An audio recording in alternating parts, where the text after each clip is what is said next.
It's so good to be here today. So before I walk you through my core strategies, just a little bit more about myself. So I spent the last 12 years building businesses, making sure that I helped entrepreneurs turn their vision into strategy, into execution roadmaps, and essentially revenue. Along the way, I learned a few things about leadership and what it actually takes to lead a company into success. Because a visionary is not necessarily a good leader. And so what fascinated me about blockchain is, as a digital pioneer and someone who's always been fascinated and interested in innovation, is the opportunity that we have today to reinvent not only data systems and technologies, but also the way we think about leadership and how we build our companies and the core values we really want to see represented every step of the way. So that's where I wanted to start today, because what we see today in many organizations is that we have a patriarchal system that essentially enslaves us all. It is a dated system of control where to this day, it's a system of government or a societal system where men hold the power and women are largely excluded. And unfortunately, it's something that we still see in blockchain as well, that the majority of people in these rooms are male. What happens if we don't pay attention to that is that it has a very polarizing effect, right? It's limiting, it's polarizing, we end up operating out of disconnected silos. It's competitive, it's not inclusive, and it creates centralized economies, and it creates and recreates very dominant, top-heavy systems of hierarchy and decision-making processes. So what I want to invite you to do is to rethink with me the opportunities that we have today to change leadership as well. Because the patriarchal system is actually no longer the most profitable choice. It may be the most convenient choice. It might also be the safest choice. It is definitely not the most profitable choice. And here's why. I've been playing with a lot of numbers and statistics, and I spend a lot of time doing research, and I find a lot of interesting facts. And that is that female-based teams outperform their male competitors. They yield higher results in retention, happiness, engagement, motivation, and returns. That one is shocking, but then again, it's not surprising. The female-led companies actually show 226% higher returns. Female-run startups in the VC world actually outperform their male counterparts in the same vertical by 68%. So what I find interesting about this is that it's not a bad thing, because, you don't have to care, but if you don't care, what I'm trying to tell you is that you're leaving money on the table. Okay? There's a lot of opportunity here. This is not about blaming or shaming anybody. This is about paying attention to untapped opportunities that I think we should take advantage of. I'm an entrepreneur. I like opportunities, and I like to take a look at where do I get my highest returns. And so what we're looking at, based on a study by McKinsey, is that by advancing women's economic equality, we're looking at about $12 trillion in global wealth. Not pocket change. So while, I think that we're finding ourselves at a favorable juncture of circumstance, also known as an opportunity. It's a real opportunity to take a look how blockchain is a way to rethink decentralization of power, and with it, the increase of wealth in a female-based economy. Now, leading into a new future is going to require us to rethink the way we lead, invest, and act. When you look at core competencies that we want our founders and investors and leaders and senior management teams to have, we're typically looking at this would be a typical description that you can find, that you want someone who's results-driven, right? Who establishes stretch goals and champions change, knows how to innovate and develop strategic results. We're looking for leaders that know how to view obstacles as opportunities, especially in the entrepreneurial space. We need people that display high integrity, develop and inspire and motivate high-performance teams, right? We're looking for people that build strong relationships with their teams, with their investors, with their partners, with their customer base. We want people that communicate powerfully. And we're also looking, of course, at people that know how to foster collaboration and teamwork. Now, what's interesting to me is that if you look at studies that qualify leaders based on those core competencies, you will find that, again, women far outperform their male counterparts. So we are inherently better at what it takes to be a visionary leader that drives change. So there's no real risk involved in investing in us and what we are trying to accomplish. So what I love about blockchain is that in its essence, it is already inherently female, right? It's collaborative, it's transparent, there's trust, accountability. And so if you have seen, this is my friend Nyla Rogers, and I had to put her in here, because what she started was a movement that bring awareness to the fact that we're already looking at a technology that is inherently female. And with that, she created a metaphor for a more optimistic, global, and inclusive future. So we're not actually saying that Satoshi is a woman. We're saying that the qualities of blockchain and the opportunities with it are inherently female and can lead to a more equitable distribution of opportunities, of opportunities and wealth. Even our male counterparts have realized that there is a huge opportunity if we're looking at the profoundly female attributes of this technology. The problem is that if you're looking at the, because most of the data I have to pull from the traditional VC investment model world, that in 2017, we plummeted down to 2.2% access to capital, while in 2016 and 15, we were somewhere between 5 to 7%. Unfortunately, that is a direct result of what we have now known, what we now know as the #MeToo movement. Right? There was a fear that came with a realization that there was misconducts and problems in the marketplace, which resulted in closed doors. And that's something that I want to prevent in the future, because we need to address our unconscious biases and our fears around the evaluation of our behavior. Unfortunately, in this day and age, we are only 6.4% of CEOs in this world, which is sad and problematic. And at the same time, I always go back to the idea that this is nothing more than an opportunity, because successful leadership is something that we already have. What it means is that we need to get in touch with our unconscious bias and understand that it's not a threat, but an opportunity to consistently learn, grow, and change. I know I have unconscious biases as well, and I have to be awake as a leader to the fact that I may not always get it right. And so not being afraid of it is going to give us an opportunity to communicate better, be more inclusive, and allow people to have a voice. Because with that, we can learn how to embody not just the ideals of this technology in the systems and companies that we create, but also in the leadership styles that we represent. So when you're looking at building teams, like first you invest in a company, you invest in the CEO, you invest in the founders, you're hoping that they're not just good visionaries, but you're hoping that they also become effective leaders.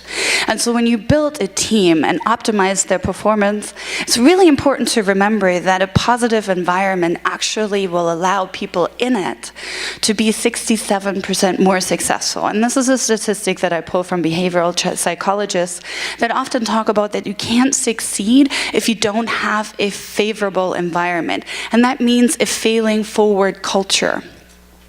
Investing in your team, investing in their mindset, investing in their attitudes, and investing in their emotional well-being to build emotional resilience, and giving them a sense of worthiness, an idea, and a sense of worthiness, and the feeling that their contribution is valued. And again, I think in the technology of blockchain itself, that is already represented. The question is, are we embracing that in the leadership that we're trying to build? So a visionary leader, in my opinion, is somebody who has a strong sense of self, right? That can own their mistakes, but also knows that nothing will discourage and demotivate a team faster than somebody that leads with half-truths and shortcut rationales. We really want people that can recognize and regulate their own emotion, meaning has EQ, understands how to empathize. We do not need more narcissists, dictators, chaos agents, people that lead in a culture of aggression. We're looking for leaders that can regulate their emotions and also understand how to inspire people to believe in their self and their worthiness. We want people that know how to be a constant source of stillness and reason, because as a leader, you have to understand that your attitude dictates the mood in the room, and with that, the culture of the company. I think it's not, we see this more and more now, that narcissistic leaders that lead in a culture of aggression are not as successful as, and also not promoted as much as we used to. So I want us to keep looking at what we can do to not only embody that, but also foster that and invest in that, invest in people, male or female, that embody these qualities. If you're an innovator, if you're a visionary, it is your job to communicate to your team, your investors, and the people you're engaged with that you have not failed, but as you're going to create something that you have just found 10,000 new ways that didn't work. Realize that the path to success is paved with many bricks of failure. And knowing how to communicate that to your team is really mission critical. What that also means is that you have to get to know your own biases, your own fear and shame, your own darkness, so that it doesn't cause you to have emotional distortions which will affect your decision-making processes. Right? Practicing humility and understanding that it's often more advantageous to relinquish your need to be right over moving forward, right? If you can embrace your flaws and inconsistencies, you know that you're giving your team the opportunity to do the same. When you're building something new that's innovative, there is no path. There's not the same clear path you'll find anywhere else. So knowing how to embrace this is very important.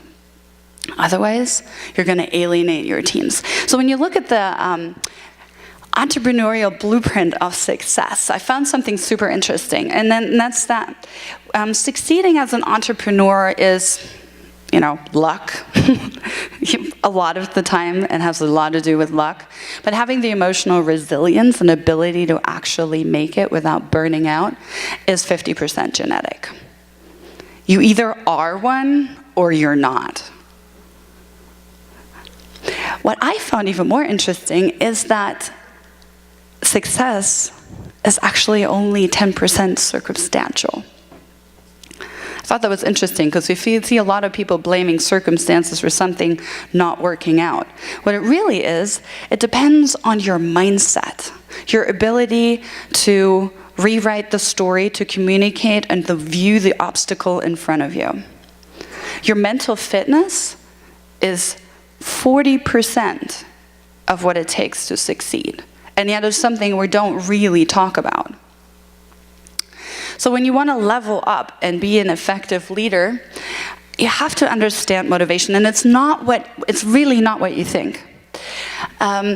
People ask me this all the time. It's not an app, it's not a hack. What it really is your diet, it's sleep, it's exercise, and we already talked about mental fitness. So the reason you want to care about this as investors and an entrepreneur and as entrepreneurs is because the cost of burnout and depression is about $400 billion a year, right? What's even more scary is that 92% of startup founders report to be burned out and depressed. Yet a lot of them think that it's not that important to talk about the way we live and what we eat. So I wanted to show you something really interesting, that your gut is essentially your second brain. And I can give an entire presentation on just this topic alone. However, I'm going to keep it to this one slide. So if we're looking at the rates that people are depressed and burn out, we have to look at the neurotransmitters that actually control that, right? So serotonin is one of them that regulates your bodical and behavioral function and processes stress, metabolism, and your memory, which is very important if you're trying to have heightened focus. So 10% of serotonin is produced in your brain. 90% of serotonin is produced in your gut.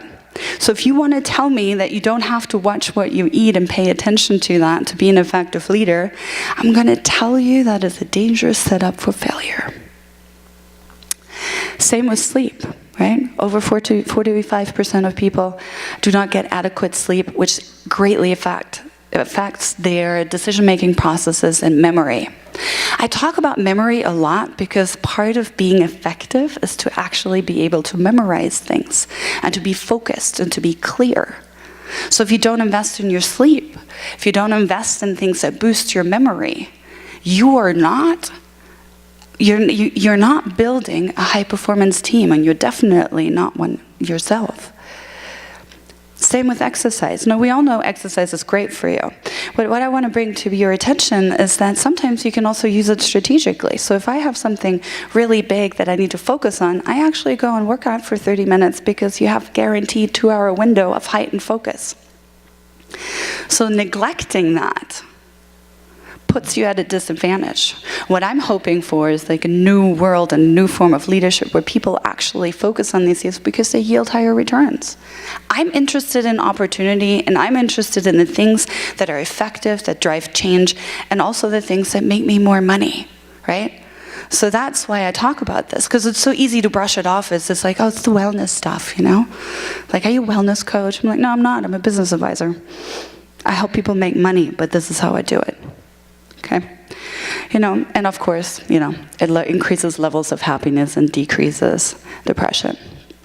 So if you want to get stuff done, this is how you make it happen. You have to be willing to make judgment calls and assume responsibilities for the outcome. That is what a great leader does. Because it's not a race to the finish line, this is a marathon.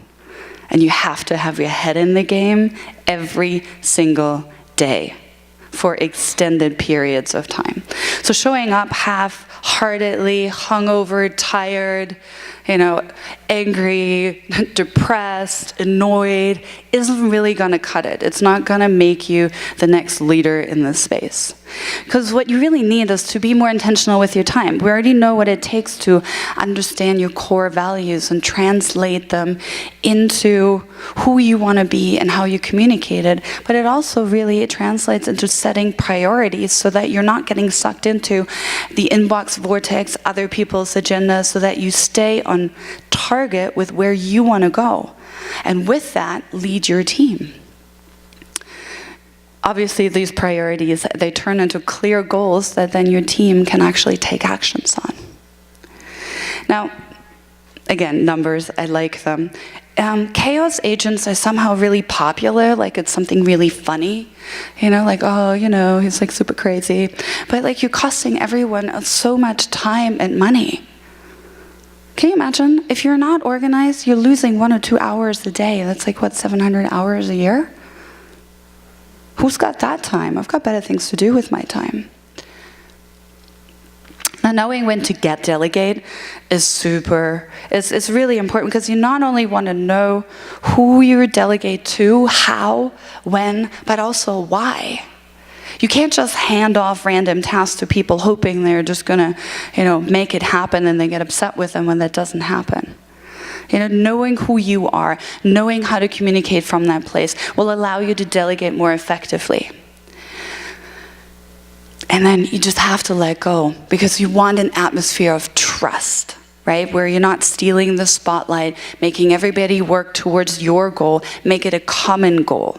Make it something that everybody can aspire to, so that it will yield higher returns. I'm going to go back to what I was saying in the beginning. The reason women are better at this is because they don't tend to steal the spotlight. They're looking at the worthiness and well-being of all, which then yields higher returns. That is why they are 80% more effective in team-based assessments, right? It's this right here. I personally think that the future is female, because we just simply yield better returns. So that's it for me. Thank you so much for having me here. If you have any questions, please find me afterwards.